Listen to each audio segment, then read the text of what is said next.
El antiguo Egipto y sus fascinantes vestigios que datan de hace 4500 años. Pirámides, tumbas, ciudades sumergidas, templos. ¿Cómo se construyeron y qué nos queda por descubrir? Millones de bloques de piedra se transportaron a lo largo de distancias increíbles para construirlos. Y los útiles necesarios se fabricaron con materiales de tierras lejanas. Pero dichas proezas logísticas realizadas con los medios de la época siguen siendo un misterio para los científicos.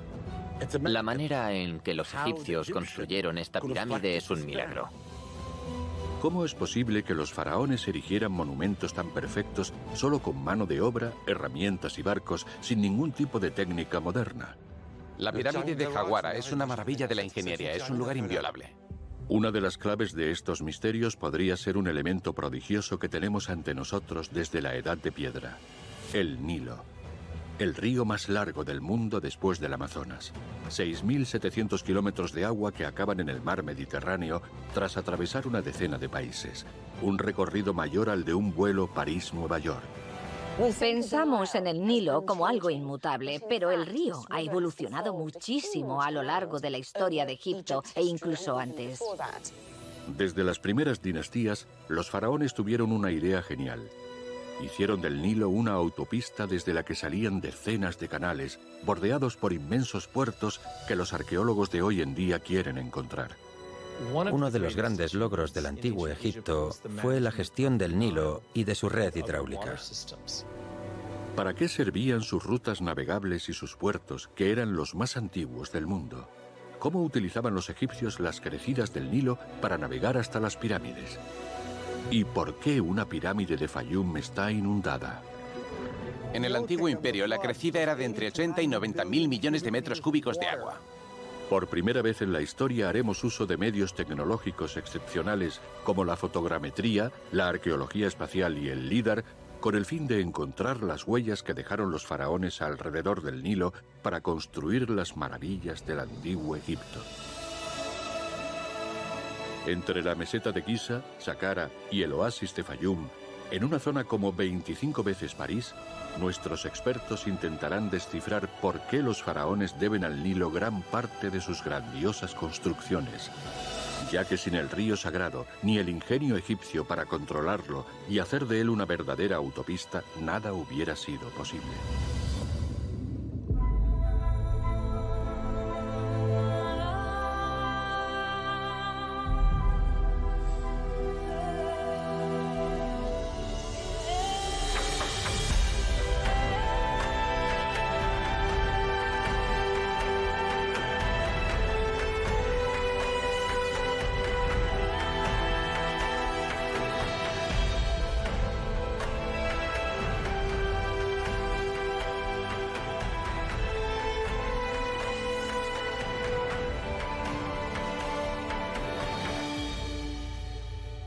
Los misterios del Nilo.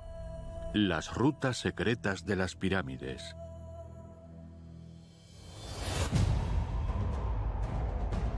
A orillas del Nilo, en Egipto, la megalópolis del Cairo y sus 20 millones de habitantes casi hicieron olvidar los milenarios vestigios de la meseta de Giza. Keops, Kefren, Micerino. Los faraones de la cuarta dinastía levantaron los símbolos del antiguo Egipto. Pero pocos son los visitantes que se aventuran más allá. A 2 horas por carretera del Cairo y de la antigua capital, Memphis, hay una anomalía en pleno desierto libio: el Fayum. Un oasis milenario de unos 1.500 kilómetros cuadrados, más grande que la actual ciudad de Los Ángeles, y cuyos secretos arqueológicos siguen sin explicación. 8 siglos después de la gran obra de Keops, en Giza, un faraón consagrará su reino por modificar el Fayum. Se trató del mayor gobernante de la 12ª dinastía, Amenemhat III. Amenemhat III fue uno de los reyes más importantes de Egipto. No solo por la duración de su reinado, de más de 40 años, sino también porque dejó su huella a gran escala por todo el país. Al excavar el canal de Bar Yusef en una antigua ramificación del Nilo ya seca, el faraón Amenemhat III conectó el río sagrado con el desierto para levantar su reino. Y de este modo hizo de la región la llanura agrícola artificial más antigua de Egipto. Realizó una obra colosal con la que creó un oasis que permitió al Nilo terminar su curso en un inmenso lago de agua salada, el lago Moeris, también denominado Karun. Lo que hizo Amenemhat III fue reabrir una conexión entre el Nilo y el Fayum para que el agua pasara con más facilidad desde el Nilo al lago. Una extensión de agua que sigue existiendo hoy día. Tiene 1.000 millones de metros cúbicos y ocupa un área de más de 230 kilómetros cuadrados, al menos 2 veces la superficie de París. Cogieron un lago salado y lo convirtieron en dulce, llevando agua del Nilo. Su conocimiento en hidrología y gestión del agua era tan impresionante como las técnicas de construcción de las pirámides. Sin embargo, el faraón no se detuvo tras esta obra en el Nilo. En su desenfrenada carrera por dejar huella en el corazón de Egipto, Amenemhat III hizo construir 2 inmensos colosos de cuarcita entre el Nilo y el lago, a las orillas de un canal que hoy en día está seco. Unos colosos de los que ahora ya solo quedan algunas piedras perdidas en los campos del pequeño pueblo de Villahmou, pero que hace unos 20 siglos eran el punto de entrada a la increíble pirámide del faraón, que actualmente posee la particularidad de estar llena de agua. Amenemhat III creó en la entrada de esta parte de la región de El Fayum un gran monumento compuesto por 2 estatuas colosales situadas sobre pedestales de piedra caliza. A pesar de que ahora no existen, podemos imaginar su altura y majestuosidad en esa época tan impresionante del arte egipcio. Las 2 estatuas que se erigían delante del lago representaban a Amenemhat III y son sin duda los colosos conocidos más antiguos. Solo sobrevolando el lugar a más de 300 metros de altura, podemos hacernos una idea de su inmensidad. Se ven muy bien los vestigios de los 2 recintos, compuestos por muros bastante gruesos, de unos 5 metros. Los pedestales están más o menos bien conservados, y sobre ellos había unas estatuas del faraón que medían al menos 11 metros. Colocadas sobre los pedestales de 6 metros, las estatuas en total eran tan altas como el obelisco de la Plaza de la Concordia en París. Debían de pesar unas 350 toneladas cada una, es decir, el peso de 15 autobuses. No tenemos conocimiento de ninguna otra estatua así de grande y antigua. Entre el Nilo y el lago marcaban simbólicamente la entrada a El Fayum, honrando al todopoderoso faraón. Dichos colosos se han abandonado a manos de las malas hierbas y casi nadie los visita. Además, indican el camino hacia una pirámide totalmente desconocida, construida por el faraón Amenemhat III y que hoy está repleta de agua.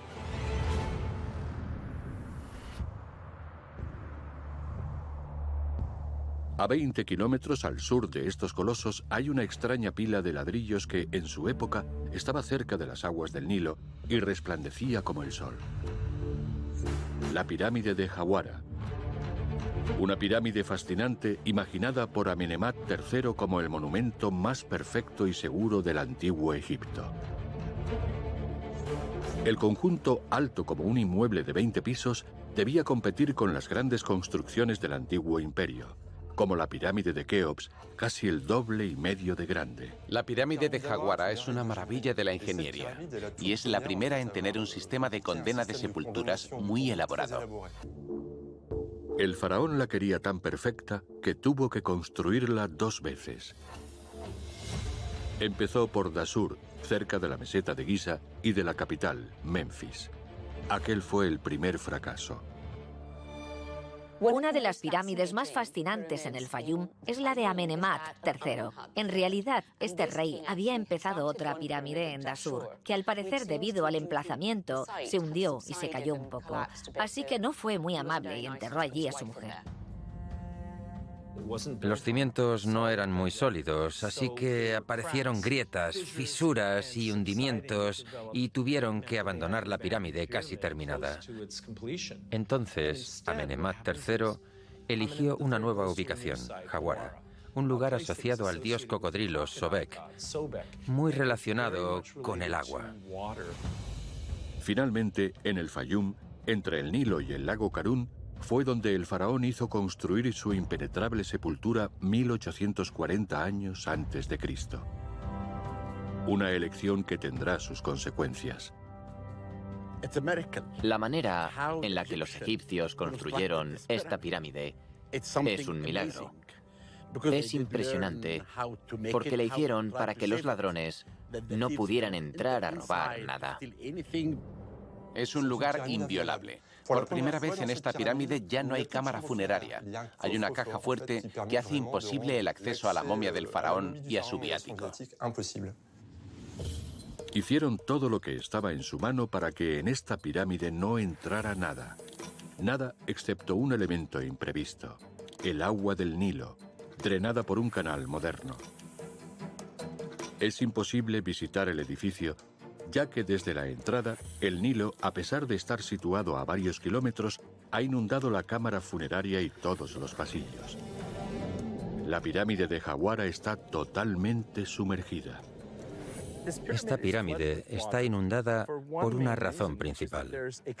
Hay un canal que la atraviesa justo a este lado y el agua subterránea se filtra y llega al edificio.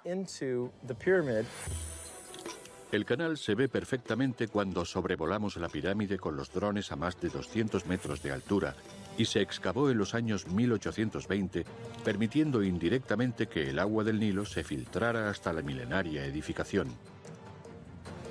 Resultado: desde la exploración del egiptólogo Flinders Petrie en 1888, nadie ha podido entrar. No tenemos fotografías ni imágenes. Entonces, ¿cómo podemos saber qué esconde en su interior, al parecer excepcional? ¿Será posible realizar una inmersión para descubrir el estado de sus pasillos? El egiptólogo Zahi Hawass ha aceptado el reto de descifrar lo que sabemos de la construcción de esta pirámide para intentar saber hasta dónde se ha podido filtrar el agua del Nilo. Toda la pirámide se construyó con ladrillo cerámico y se cubrió con una fina capa de piedra caliza. Así que os podéis imaginar el aspecto que tenía cuando se terminó durante la 12ª dinastía. El revestimiento de caliza hacía que resplandeciera entera. Tras su construcción, la pirámide de Amenemhat III tenía su cima a 58 metros. Para levantarla se necesitaron unos 200.000 bloques, la mayor parte transportados por barco a través del Nilo y posiblemente desde una cantera cercana vía un antiguo canal. Sin embargo, en el corazón del edificio se esconde un tesoro único: su cámara funeraria. En mi opinión, la construcción de la cámara funeraria es más impresionante que la de la pirámide de Keops. La cámara funeraria de la pirámide de Hawara es probablemente la mejor construida de todas las pirámides por dentro, porque no solo tiene un tejado, sino 3. Esta cámara es, de hecho, excepcional. Una inmensa cripta de 7 por 2 metros y medio, con una altura de casi 2 metros, tallada en un bloque de cuarcita de 100 toneladas. Por encima hay 3 bóvedas infranqueables, una de las cuales soporta el peso del edificio. La cuarcita se extraía al norte del Cairo actual y se transportaba en embarcaciones capaces de soportar un peso así durante una centena de kilómetros. Un peaje que tuvieron que pagar por construir esta verdadera caja fuerte, una maravilla del diseño y del ingenio que lleva hasta la mismísima tumba donde se esconde la momia del faraón. Amenemhat III claramente creó la pirámide más protegida del antiguo Egipto. Dejó una losa elevada para que se pudiera introducir el cadáver del faraón y su viático, y después se bajara con un sistema muy elaborado, casi de gatos hidráulicos, que una vez cerrado ya no se podía abrir. Cuando Flinders Petrie entra en la pirámide en el siglo XIX, ya había unos cuantos centímetros de agua en los pasillos, pero pudo explorarlos todos. El camino hasta el sepulcro es complejo, tiene prácticamente 100 metros y no tiene salida. Pero al llegar a la cámara funeraria, le esperaba una sorpresa. La tumba estaba vacía, la momia había desaparecido. La momia de Amenemhat III se había destruido. Encontramos restos de carbón, es decir, de madera calcinada. Así que los ladrones de la antigüedad debieron de vaciar la cámara de viáticos funerarios y después quemaron lo que quedaba en la cripta. ¿Cómo entraron los ladrones y robaron todo? No lo sé. ¿Qué contenía la tumba antes del saqueo? ¿Se inhumó a Amenemhat III en Jawara o eligió para sus reinas y para él otra pirámide? Sigue siendo un misterio. Dentro de la pirámide de Jawara descubrimos un sarcófago para el varón y vestigios arqueológicos. Sin embargo, la cámara funeraria estaba inundada y eso no ha ayudado a su conservación. Pero tenemos una buena razón para pensar que Amenemhat III fue enterrado aquí y no en la pirámide de Dashur. Algunos egiptólogos, como Stephen Harvey, creen que sí enterraron aquí al faraón, ya que hay indicios perfectamente visibles repartidos por todo el monumento. Stephen propone mostrarnos algunos de ellos. Podemos ver un jeroglífico inmenso en una línea vertical y sabemos a quién pertenece, porque lo pone: el rey del Alto y Bajo Egipto. Y aquí vemos el cartucho alrededor del nombre Nemet Ra o Amenemhat III. Así que esta es la prueba, todavía in situ, de que esta pirámide es el templo de ese faraón. Entre los elementos repartidos alrededor de la pirámide, algunos han ayudado a los investigadores a identificar los materiales utilizados en la cámara funeraria. Hay bloques de granito que vienen incluso del sur de Egipto, a más de 700 kilómetros de aquí, y tuvieron que transportarse por el Nilo hasta este lugar. Aquí podemos ver fragmentos de granito de Asuán, así como la cuarcita que se usó para la elaborada cámara funeraria. Todos los planos de la pirámide datan de la época de Flinders Petrie en 1888. Desde entonces nadie se ha aventurado hasta su interior. No tenemos ni fotos ni vídeos. ¿Cómo podríamos conocer el estado de sus pasillos deteriorados por el agua? ¿Seguirá accesible el agujero que realizaron los saqueadores?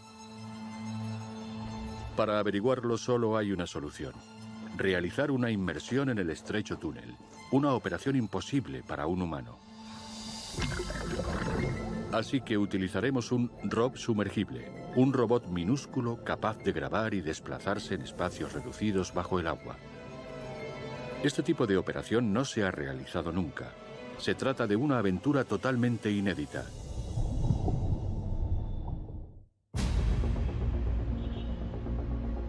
El ROV que penetrará en la pirámide de Jawara se ha diseñado en Francia, en Lyon. Theo y Thibaut forman parte del equipo que lo ha creado. El robot está casi terminado. Vamos a quitar estas rótulas, todo lo que sobresale, y luego voy a ajustar los motores para que no envíen demasiada potencia y evitar así que se levanten los sedimentos. El ROV tiene que ser lo más estrecho posible, ya que nadie sabe el tamaño del agujero realizado por los saqueadores de pirámides que llegaron mucho antes que Petrie. Ahora que lo hemos adaptado, debería poder pasar por este agujero por donde cabrá una persona. Atravesaremos el primer pasillo, la antecámara, otro pequeño pasillo, y detrás pasaremos por debajo del bloque, y desde ahí deberíamos ver el orificio que hicieron los ladrones en el saqueo de la pirámide. No sabemos cómo será, pero deberíamos poder verlo y pasar por él. Claro, ¿lo has hecho tú? Crucemos los dedos. Harán falta varios meses de trabajo de los ingenieros para diseñar el ROV ideal. El que por primera vez se sumerja en el canal del Nilo, que ha inundado el misterioso interior de la pirámide de Jawara. Ya está.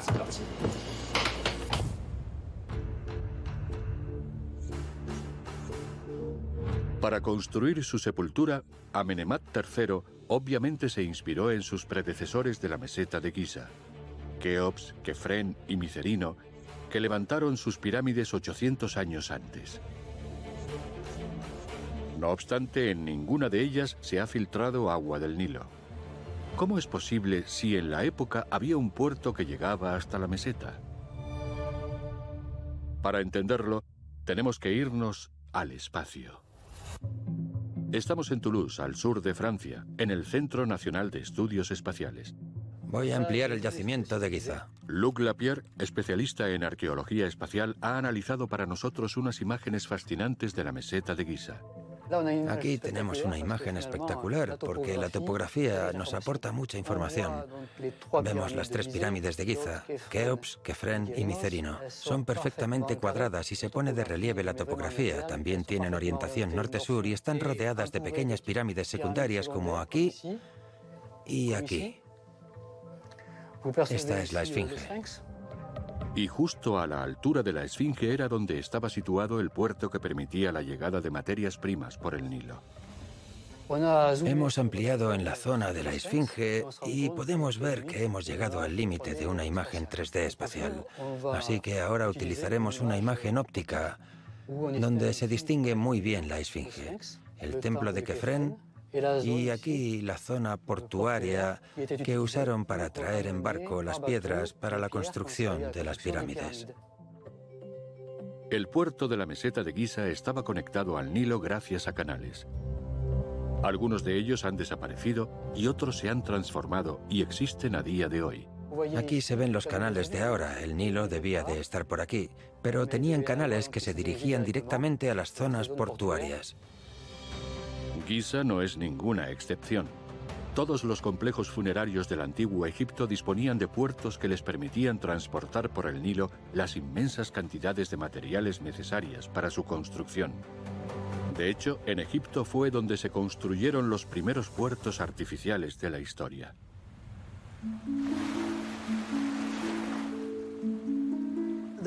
Había numerosos puertos a lo largo del Nilo. Teníamos en Giza, en Memphis, en Sácara, en Abusir. En ellos los barcos recogían materiales y los transportaban. Es impresionante que, en la época, la mayoría de los puertos de Egipto fueran fluviales, es decir, estuvieran en el Nilo o en sus canales y no en el mar. Pero la razón es sencilla. Los faraones habían hecho del Nilo la arteria principal del país. El Nilo era esencial porque en el Egipto antiguo no había carreteras. Por eso había una red de canales tan importante como una red de carreteras. No habría Egipto sin el Nilo atravesándolo desde el sur hasta el Mediterráneo, donde se abre en el delta. Por eso hay templos, pirámides y criptas a lo largo del río. Los antiguos egipcios, antes de morir y que Osiris los juzgara, tenían que jurar: yo nunca he hecho nada malo al Nilo. En Jawara, el canal es una excepción. Se construyó mucho después que la pirámide y no antes. Por eso se filtra el agua del Nilo a los pies de la edificación y por capilaridad se filtra a su vez hasta los pasillos. Sin embargo, los canales alrededor de Giza en su mayoría se han secado, evitando así las filtraciones a las pirámides. Y esto se debe a que la cuenca del Nilo se ha movido con el paso de los milenios y se ha alejado considerablemente de los vestigios faraónicos. El Nilo ahora no está donde estaba en el antiguo imperio. Entonces estaba allí fuera, casi en el desierto. Estaba a menos de 1 kilómetro de las pirámides. En los últimos 5.000 años, el Nilo se ha movido unos 8 kilómetros. Los puertos que había a lo largo del Nilo y que permitieron construir el antiguo Egipto han desaparecido en su totalidad, y sus vestigios arqueológicos se esconden bajo metros de sedimentos. Pocas personas lo saben, pero hasta el siglo XIX el río sufría una crecida anual considerable en verano. Una crecida que para los faraones fue un misterio durante mucho tiempo. La inundación en la antigüedad solía empezar en junio y el agua aumentaba hasta septiembre. Incluso subía un poco en octubre y luego bajaba. La crecida era inmensa. El agua podía subir hasta 10 metros e invadir el valle del Nilo. Aunque las crecidas eran peligrosas, permitieron que el país prosperase, ya que dejaban un lodo que fertilizaba el terreno de varios kilómetros a la redonda. En el antiguo imperio, la crecida era de entre 80 y 90 mil millones de metros cúbicos de agua. Y eso es una cantidad tremenda. Dichas crecidas han beneficiado durante mucho tiempo a los restos arqueológicos. Sin embargo, sorprendentemente podrían acabar con ellos en unos cientos de años. Cada vez que el Nilo se inundaba, dejaba un sedimento nuevo que evitaba que la erosión atacase al norte de Egipto. Y esto también jugó un papel importante para mantener el terreno limpio, porque eliminaba las sales que ahora sí hay en el suelo y acaban destrozando los yacimientos arqueológicos y las edificaciones. Los faraones aprendieron a utilizar esta estacionalidad del Nilo. Al invadir la tierra, el agua llenaba determinados canales y puertos más alejados, que entonces eran accesibles solo en verano y otoño. Ese era el caso de Giza. En muchos lugares que ahora están en pleno desierto, hemos descubierto, no sin sorpresa, puertos que los unían al Nilo. Bien vía canales o porque la crecida llevaba hasta allí directamente. Así que muchos de los grandes monumentos, como los templos y las pirámides, tienen algunos canales que conectan el Nilo y la base de la meseta. ¿Cómo podemos explicar esas crecidas que los faraones atribuían a los dioses? El origen del fenómeno se conoce desde hace un tiempo. En la época de lluvias, los afluentes del Nilo en África Central y Oriental están repletos de agua, y esto aumenta considerablemente su caudal. Sin embargo, desde el siglo XIX, el hombre ha hecho todo lo posible por controlar el río sagrado. La construcción de canales de drenaje y después de presas en el sur del país han suprimido el fenómeno de las crecidas. Para la gente de hoy en día es muy difícil entender el Nilo y su inmensa importancia, porque, claro, ahora tiene presas. Hay 2 presas al sur de Asuán. Richard Redding es arqueólogo y lleva a cabo investigaciones en Egipto desde principios de los 80. Giza, sí, por allí. Para entender el poder del Nilo en el antiguo Egipto, Richard nos lleva por el río con Sayed, su ayudante. Creo que podemos ver el fondo, muy bien. Hoy tienen que recoger muestras del fondo del Nilo. Lo que nos interesa es el barro del fondo, y este está muy bien, esta arcilla limosa del Nilo es genial. Es parecido al que dejaban las inundaciones en el Egipto de los faraones. Es un limo espeso y arcilloso, con un poco de arena. Durante las crecidas, el increíble caudal del Nilo permitía transportar y depositar ese barro espeso en todo el valle. Cuando las crecidas eran fuertes, tenían una gran energía y movían más arena. Esto era lo que quedaba en todos los campos durante la inundación. En la época de los faraones, el Nilo transportaba más de 110 millones de toneladas de sedimentos al año hasta el delta. 10 veces más que hoy en día. Richard nos propone un experimento: recrear la crecida del Nilo en el antiguo Egipto dentro de una botella. Esto representa el Nilo llevando una tremenda carga de sedimentos como la que llevaba durante la época de la crecida. Mientras el agua se movía a gran velocidad, transportaba el sedimento, la arcilla y la grava suspendidos, porque el agua tiene fuerza y los arrastra. Pero según se ralentiza y pasa por los muelles o entra en zonas más lentas, como los puertos, la energía del agua disminuye y poco a poco el sedimento empieza a quedarse al fondo. Gracias a estos análisis, el limo negro que se ha descubierto en las profundidades de algunos lugares a lo largo del Nilo nos ha permitido detectar la presencia de puertos, como el de Giza, por ejemplo. Cuando lo examinamos a fondo y estudiamos los sedimentos, vemos arena y grava. Luego llegamos al limo negro. Y eso es lo que siempre se queda en el fondo del puerto. Es muy oscuro, muy negro. Y es sobre todo arcilla y lodo.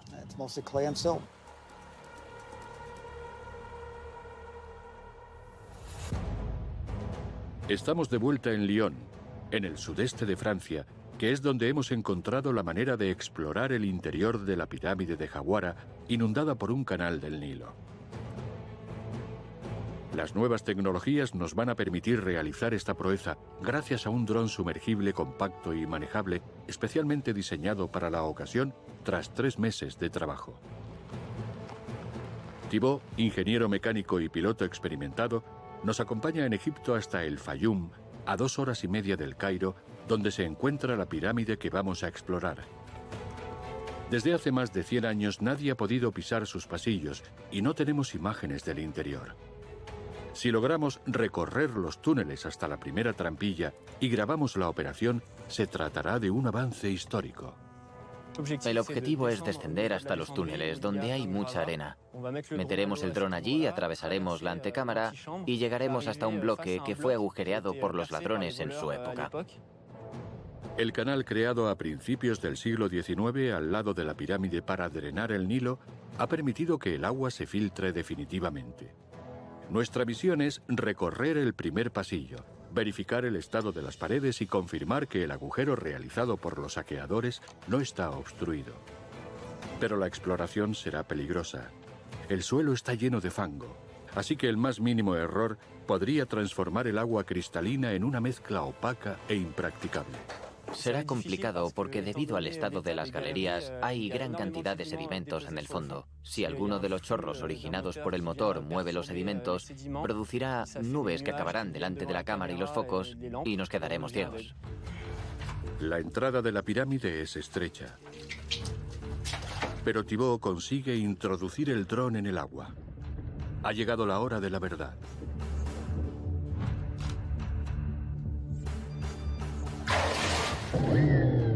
Enciende motores y el robot empieza a avanzar por las entrañas de la pirámide.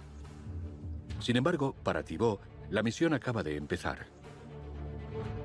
Con ayuda de un joystick, deberá determinar la velocidad, la profundidad y la inclinación del dron en cada momento, guiándose con las imágenes enviadas por las cámaras al ordenador portátil.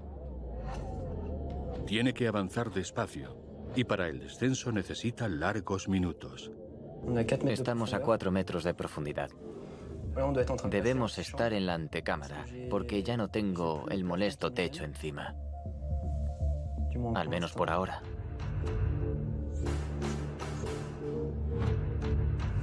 Estamos a 5 metros de profundidad. El cable está todo desenrollado y pronto deberíamos llegar a la trampilla que tiene el agujero de los ladrones y que seguramente utilizó Petrie en 1888 cuando entró en la pirámide. Aquí puedo avanzar muy bien porque es muy recto. Se ha tragado el cable. Hemos recorrido más de 10 metros. Ante nosotros tenemos lo que parece un gran montículo de arena. Creo que ya estoy en la puerta y ahora a la altura del agujero de los ladrones. Aquí tengo que cambiar la inclinación del dron para intentar encontrar más luz. Según los planos de Petrie, el agujero realizado por los saqueadores tiene que estar en esta zona. No obstante, con el paso de los años podría haberse cerrado. Solo hay una manera de saberlo: lanzar el dron por el agujero negro acuático, arriesgándonos a perderlo. ¿Qué pasa? Creo que he pasado por el agujero. Tenemos cable. Bueno, todavía no lo sé. Puedo avanzar, pero es raro. Hay sedimentos. Tengo que intentar subir. Estoy a 4 metros de profundidad.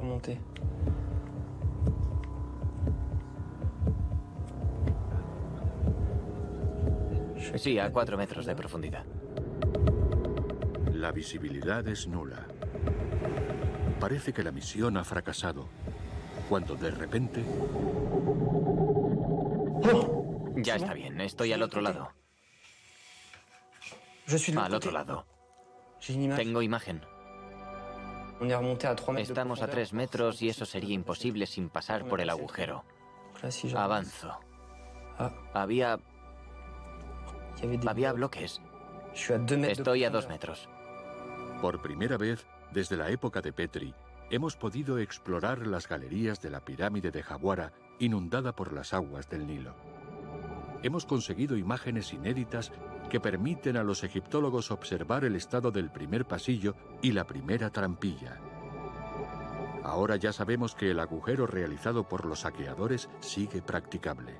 En cuanto he conseguido pasar el agujero, me ha aspirado y he pasado de 5 a 2 o 3 metros. Había como nubes y durante unos segundos he podido percibir un sitio más claro, pero todavía no sé lo que es. Ya lo descubriremos. Unas semanas más tarde, mostramos el vídeo a Frank Monnier, especialista en construcciones del Antiguo Egipto. Es la primera vez que se difunden imágenes del interior de la pirámide. Lo que observamos en este vídeo es que el estado de la pirámide es muy bueno. Era de esperar que el agua hubiera dañado las estructuras, pero se ve que el techo y las paredes están en buen estado. Hasta el final del pequeño recorrido, también se observa la presencia de grandes bloques de piedra.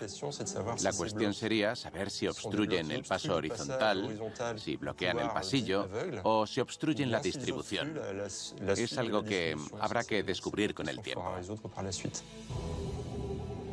Frank nota también un detalle particularmente interesante en cuanto a la losa que cierra el pasillo, en la actualidad abierta. Es de cuarcita, no es de piedra caliza. Por eso tiene un color diferente. De hecho, se introduce en la pared de enfrente. Se apoya aquí y se ve que está inclinada. En los planos de Petrie no lo estaba, lo representó en horizontal, así que eso también lo podemos corregir. La pirámide inundada de Jawara nos ha desvelado nuevos secretos sobre su interior sumergido y sorprendentemente en buen estado. Podremos poner al día los planos con nuestras observaciones y acompañarlos con imágenes que hasta ahora no existían. No obstante, se necesitarán años para sondear todos los pasillos hasta la tumba. Pero, ¿cuántos años le quedarán a la pirámide corroída por las aguas del Nilo? Parece que tiene los días contados.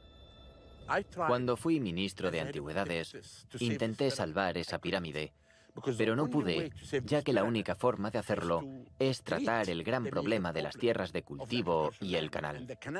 Se trata de un proyecto enorme y no está en mi mano como arqueólogo. A pesar de las aguas del Nilo y el canal destructor, la pirámide de Jawara sigue en pie después de más de 3.500 años de su construcción. Y sucede lo mismo en Giza o Saqqara. Estudiando los puertos y los canales de estos antiguos vestigios, los egiptólogos intentan entender mejor los métodos de construcción y las materias primas utilizadas que han dado tal longevidad a estas edificaciones. Así es como ciertos arqueólogos franceses recientemente han realizado un descubrimiento excepcional: un puerto anexo que permitió a los faraones conectar las orillas del Nilo con el Mar Rojo a través de expediciones titánicas para obtener un material esencial, el cobre. Cuando pensamos en el antiguo Egipto y en las pirámides, pensamos en construcciones monumentales como templos, ciudades o tumbas.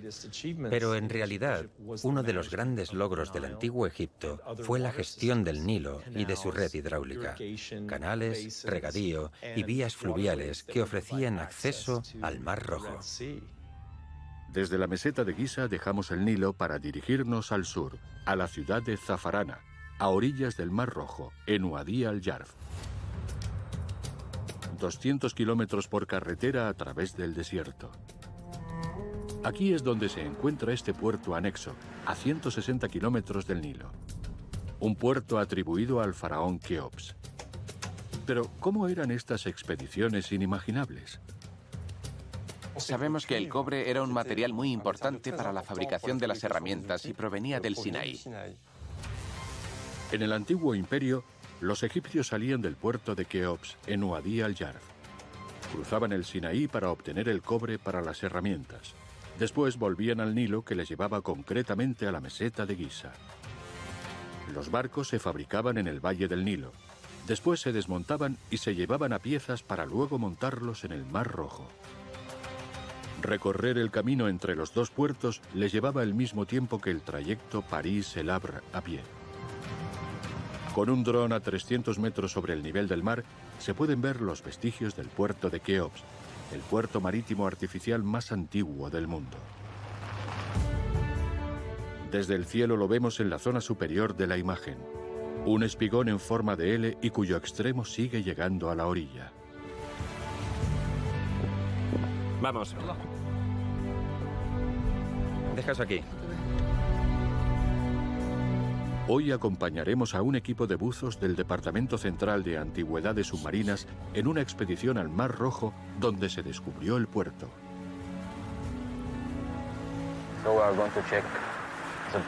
Inspeccionaremos el rompeolas, que está compuesto por dos, uno a 160 metros y otro más irregular a 120 metros. También inspeccionaremos la zona de fondeo y si encontráis algo, dibujadlo para que todo esté en el mapa. Y necesitaré un informe cuando terminéis. Tenéis que entregarme un informe con todos los detalles. Buena suerte. Esta vez grabará la inmersión nuestro dron sumergible manejado por Cédric y Jean-Baptiste, pilotos de dron profesionales. En cuanto al cable, vamos bien. Las imágenes registradas por la cámara del dron serán utilizadas por el equipo de EHAB para analizar los elementos que descubran durante la inmersión, ya que está prohibido sacarlos del agua.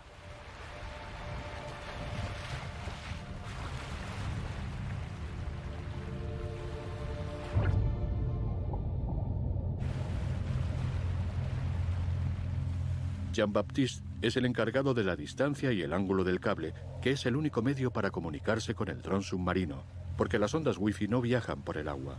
Cédric no dejará de mirar el monitor para no perder de vista a los submarinistas. Hay fuertes corrientes y cualquier pequeño despiste podría hacer fracasar la expedición.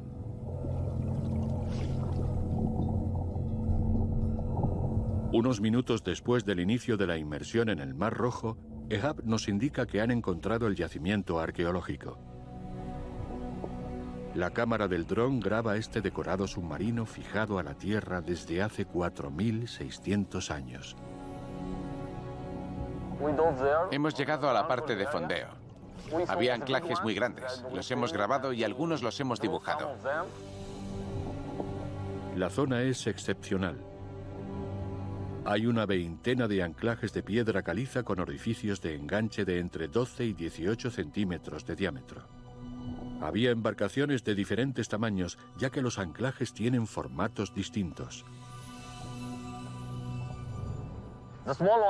Casi todos los pequeños están cubiertos de arena, que se mueve debido al clima y las corrientes. No se ve bien. La visibilidad no es muy buena. Es solo de 1 metro. Gracias a los estudios activos incluso hoy en día, sabemos que los faraones hicieron del Nilo no solo la arteria fundamental del país, sino que también la convirtieron en un nexo de unión con otras tierras. Zonas desde donde partían los navíos que suministraban los materiales a las grandes canteras faraónicas del antiguo imperio. De verdad creo que el descubrimiento de Wadi al-Jarf es el más importante de la historia hasta la fecha. El puerto marítimo más antiguo del mundo nos permite entender mejor la conexión entre el Nilo, el Mar Rojo y el resto del país hace más de 4.600 años.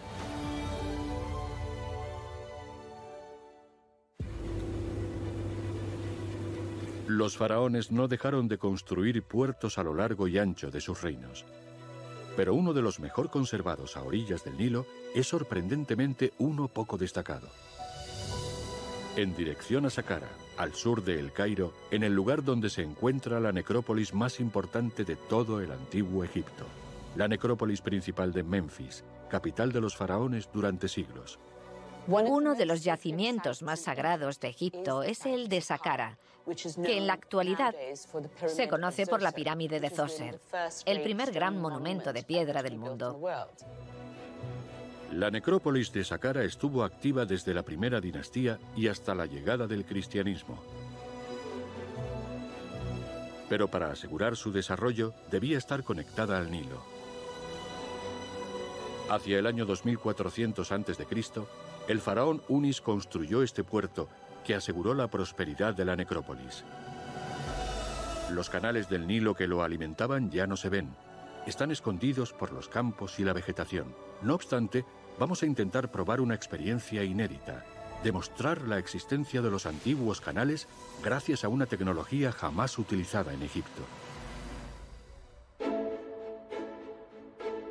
En la entrada del conjunto turístico de Saqqara, hemos quedado con Basile Dobrev, que conoce especialmente bien este lugar clave para el antiguo Egipto. Aquí detrás está el templo de Unis, levantado sobre el año 2400 a.C. Unis fue el último rey de la quinta dinastía y lo momificaron aquí. Aquella rampa nos indica que estamos en el agua. Además, es un puerto alimentado por el agua que viene del Nilo por los canales. En la época del faraón, justo aquí, Basile hubiera quedado completamente bajo el agua. El Nilo estaba a menos de 1 kilómetro de este puerto alimentado por los canales. Sin embargo, hoy en día el río está 7 kilómetros más lejos. Con las crecidas del Nilo llegaba muchísima agua, así que tenían que excavar canales para guiarla. Además, era la vía de comunicación, porque no había carreteras. Los vestigios del puerto de Unis permiten imaginar la importancia de la construcción. Una inmensa cuenca artificial de más de 2 hectáreas con una profundidad de al menos 2 metros que acogía a los barcos cargados de piedras. En el centro, un espigón separaba la cuenca en dos. Desde luego era un puerto enorme. Aquí vemos un muro, una especie de rampa que bajaba para unirlo con el canal, ya que el canal llegaba hasta una cierta altura y luego subía. Los arqueólogos quieren encontrar los restos de los antiguos canales que conectan el Nilo con este fascinante puerto. El único problema es que la zona es inmensa y está cubierta de palmeras que esconden las anomalías del terreno. ¿Se podrán ver todavía los antiguos canales bajo las hojas? ¿Cómo navegaban los barcos desde el Nilo al puerto?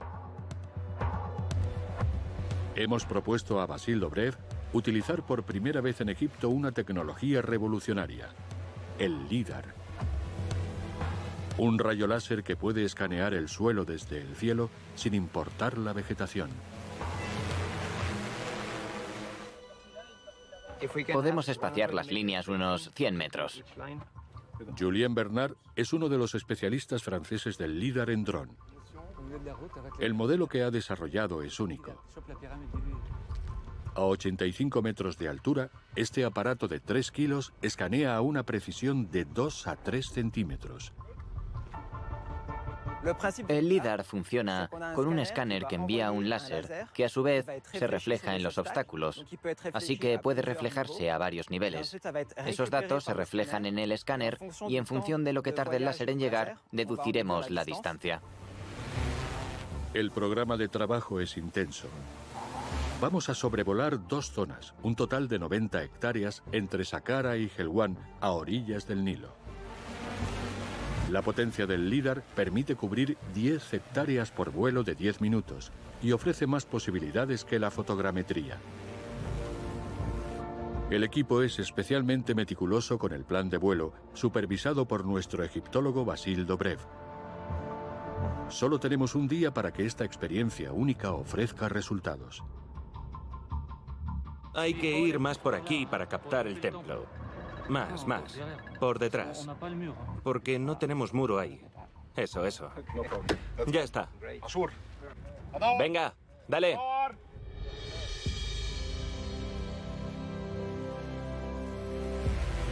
Basile asiste al despegue de este vuelo histórico. Tenemos grandes esperanzas de encontrar restos de los antiguos canales del Nilo. Estoy muy emocionado, porque este sueño de mi infancia se está cumpliendo. Conseguir un plano con el LIDAR en directo es un sueño de arqueólogo. Es genial.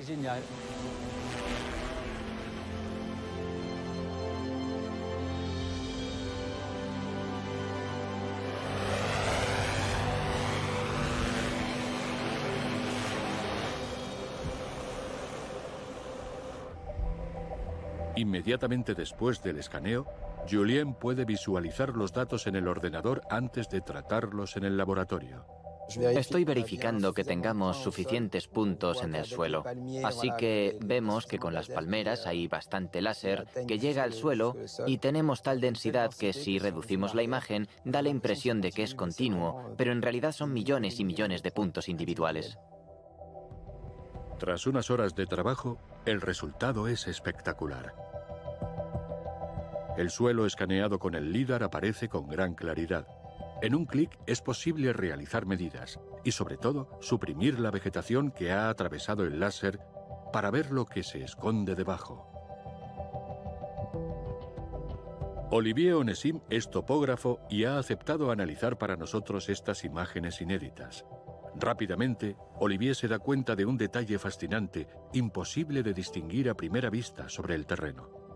Cuando vi estas imágenes por primera vez, aparecieron unas líneas que a simple vista son totalmente invisibles, ni paseando in situ, porque conozco bien la zona. Quitando la vegetación se ven muy bien las líneas y si prolongamos, estamos casi en la línea del espigón de Unis. Usando herramientas digitales con la imagen, se pueden verificar la alineación y la orientación de cada uno de los elementos. El puerto de Unis está en la zona superior izquierda de la imagen y el Nilo a la derecha. Es un descubrimiento excepcional. Esta imagen ha ofrecido datos actuales de un antiguo canal que permitía a los barcos llegar a la necrópolis de Saqqara desde el Nilo hace más de 4000 años. ¿Podría tratarse de un antiguo canal? ¿O podría ser un espigón que ofreciera un acceso seco directamente al puerto de Unis durante las crecidas? Esto abre posibilidades absolutamente fantásticas, increíbles. Con estos datos, los arqueólogos podrán realizar nuevas investigaciones en los próximos años y quizá descubrir nuevos vestigios de los faraones a lo largo del Nilo.